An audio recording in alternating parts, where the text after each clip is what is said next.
What did another person do that accidentally turned you on? 1. I had a friend that had brown hair but wanted to dye it to a light blonde.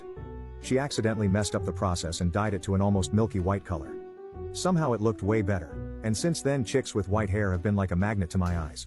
2. I was sitting with a friend who was teaching me how to tie a bunch of knots and hitches. Figure eights, clove hitches, bowline. Then he puts a handcuff knot on me and yanks me to my feet by my wrists. By the look on his face and how fast another friend whipped his head around to look at us, I must have made a noise. Oops. 3. In college, one of my professors was former federal law enforcement, and he picked me from the class to demonstrate how an interrogation might go. He had me sit in a seat directly across from him and demonstrated how he would slowly move closer and closer to the person being interrogated, up until the point where he had his knee between mine. It's kind of a thing for me now. 4. A friend of mine invited me and another friend out for milkshakes, and at one point she got some of hers on her fingertip, so she licked it off.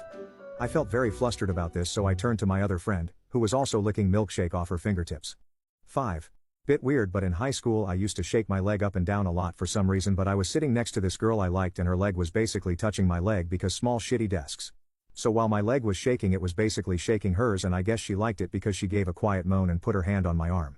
6. Me, male, and one of my female friends were at a party and we started to jokingly shit-talk each other as friends do.